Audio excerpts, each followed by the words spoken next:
حضرت بہاؤالدین زکریا ملتانی رحمۃ اللہ علیہ اور بابا فرید الدین گنج شکر رحمۃ اللہ علیہ ایک زمانے میں ہوئے۔ ملتان کا ایک شخص حضرت بہاؤالدین زکریا ملتانی کے پاس مرید ہونے آ گیا، مرید ہونے آیا۔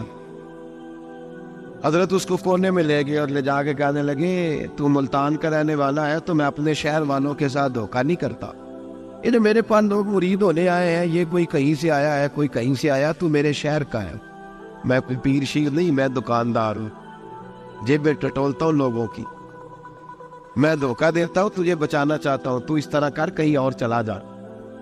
اس نے کہا حضور مشورہ دے کہاں جاؤں؟ کہنے لگے پاک پتن میں چلا جا، فرید الدین بہت بڑا فقیر ہے، بڑا فقیر ہے۔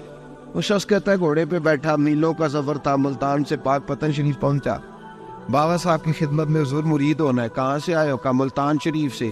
کہنے لگے وہاں فقر کا دریا بہ رہا تھا تو نہر کے پاس آ گیا ہے، فقر کا دریا بہ رہا تھا تو نہر کے پاس آ گیا ہے۔ اور رونے لگا، کہنے لگا بابا مجھے کیا پتا نہر کون سی ہے دریا کون سا ہے، وہ تیرے پاس بھیجتا ہے تو اس کے پاس بھیجتا ہے۔ میرے بھائی پرانے لوگوں کو تو اپنے اندر کوتاہی نظر آتی تھی، سامنے والے کے اندر خوبی دکھائی دیتی۔ میں بن کے بیٹھ گیا ہوں کہ میں ہی صحیح ہوں، بس میں ہی صحیح ہوں، اپنے زاویہ نگاہ سے سوچتے ہو، اپنا ہم نے طرز خیال بنا لیا۔ سوچ کی صفائی، سوچ کی پاکیزگی۔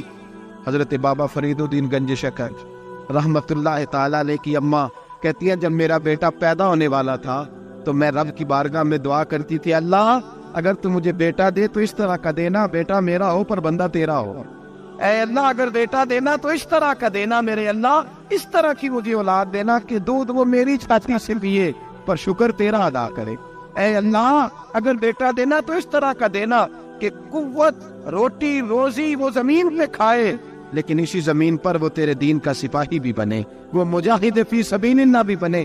حضرت بابا صاحب کہتے ہیں مجھے شکر پسند تھی، اماں بڑے جتن کرتی ہے بیٹے کے لیے، بڑا کچھ کرتی ہے، اور بیٹے روٹی ٹائم پہ کھانا، اولاد کہتے ہیں مجھے شکر پسند تھی۔ میری اماں سردیوں کے ٹھنڈے موسم میں اٹھ کے میرے لیے پانی بھی گرم کرتی، مصلی بھی بچھاتی، اور پھر ایک پڑیا شکر کی بنا کے میرے مصلی کے نیچے بھی رکھتی، کہتی بیٹا نماز پڑھے تو اللہ شکر دیتا ہے۔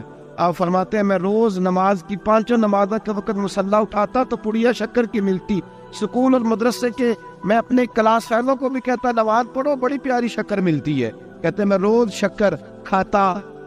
ایک سویرے فجر کی نماز میں اماں نے وضو تو کرایا، مصلی بھی بچھایا، پر دیہات کی وہ ساتھی بیوی جس کا سارا کام خلوص پر مبنی تھا، جو آکسفورڈ سے پڑھی ہوئی تو نہیں تھی لیکن آداب ممتا اسے سارے آتے تھے، جو کسی یونیورسٹی کی سند یافتہ تو نہیں تھی لیکن بیٹے کے ساتھ کس طرح کا رویہ اختیار کرنا ہے یہ سارا اسے پتا تھا۔ کہتے ہیں سادی اماں نے سارے کام کیے لیکن شکر رکھنا بھول گئی۔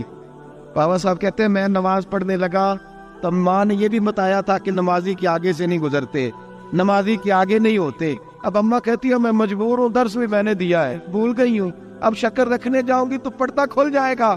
ایک کونے میں لگ کے ماں روئی، بیٹے کی شفا کے لیے نہیں، بیٹے کی نوکری کے لیے نہیں، بیٹے کے اچھے مستقبل کے لیے نہیں، ماں روئی، آنسو بہے تو کہتی کیا ہے، اے اللہ میں اسے اپنے آگے جھکانے کو جتن تھوڑی کرتی تھی، تیرا بنانے کے جتن کرتی تھی، اے اللہ مہربانی فرما میری پردے داری کر، اگر راز کھل گیا تو میرا فرید نماز نہ چھوڑ جائے۔ بابا صاحب کہتے اماں تڑپتی رہی اور میں نے نماز پڑھ کے مصلی اٹھایا، پہلے پڑیا ہوتی تھی اب تو پورا دریا شکر کا بہ رہا ہے۔ فرماتے ہیں میں نے وہ اٹھائی شکر کھائی اور میں نے چیخ کے کہا اماں جلدی آج بڑی لذیذ ہے، آج شکر کوئی انوکھی ہے، اور آج تو کمال شکر دی ہے میرے اللہ نے، ایک پڑیا کی جگہ پورا دریا بہ رہا ہے۔ بابا صاحب رحمت اللہ علیہ فرماتے ہیں میری اماں آئی اور میری اماں نے بازو کھولے تو ماں کی ممتا ہی بتاتی ہے کہ اللہ کی رحمت کس طرح کی ہوتی ہے۔ کہتے میں نے اماں کے سینے سے لگا تو اماں رو کے کہنے لگی بیٹے پہلے میں شکر دیتی تھی، آج شکر بنانے والے نے شکر عطا فرمائی ہے۔ ساری زندگی پیشانی سے سجدے کا نور نہیں گیا، ساری زندگی وہ لذت عبادت نہیں گئی، اس لیے کہ استاد نے ڈنڈے سے نمازی نہیں بنایا تھا، اس لیے کہ پیر صاحب نے یہ کہا کہ نمازی نہیں بنایا تھا کہ نماز پڑھو گے تو روٹی میں برکت ہو جائے گی، اس لیے کہ علامہ صاحب کا وہ بات سن کے ہم نمازی نہیں بنے تھے کہ اس نماز میں بتایا جاتا ہے کہ بیماریاں ختم ہو جائیں گی نماز پڑھنے سے۔ اماں نے رب سے جوڑنے کے لیے نمازی بنایا تھا، ساری زندگی بابا صاحب کہتے رہے اٹھ فریدا ستیا، جھاڑو دے مسیح، چلو اٹھ فریدا ستیا، جھاڑو دے مسیح، او تو ستا ہے رب جاگدا، تیری ڈاڈے نال پرید۔ ساری زندگی نماز کی ٹریننگ دینا، اپنے بچوں کو اپنے رب سے جوڑنا، اپنے بچوں کو اللہ کے ساتھ ان کا تعلق بنانا، ان کو رب والا بنانا، انہیں رسول پاک کا غلام بنانا، یہ ڈیوٹی ہے ماں باپ کی۔ ایک بہت بڑے محدث ہیں، اتنے بڑے محدث ہیں کہ میرے نبی کریم کی مسجد نبوی میں وہ حدیث کے استاد رہے، حضرت ربیعہ بن عبد الرحمن، نبی پاک کی مسجد نبوی میں حدیث کے استاد ہیں۔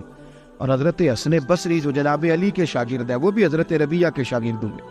حضرت امام مالک جو 70 سال تک مدینہ اور مکہ میں حدیث پڑھاتے رہے، وہ بھی حضرت ربیعہ کے شاگرد ہیں۔ ان کے والد کا نام تھا عبد الرحمن فروغ۔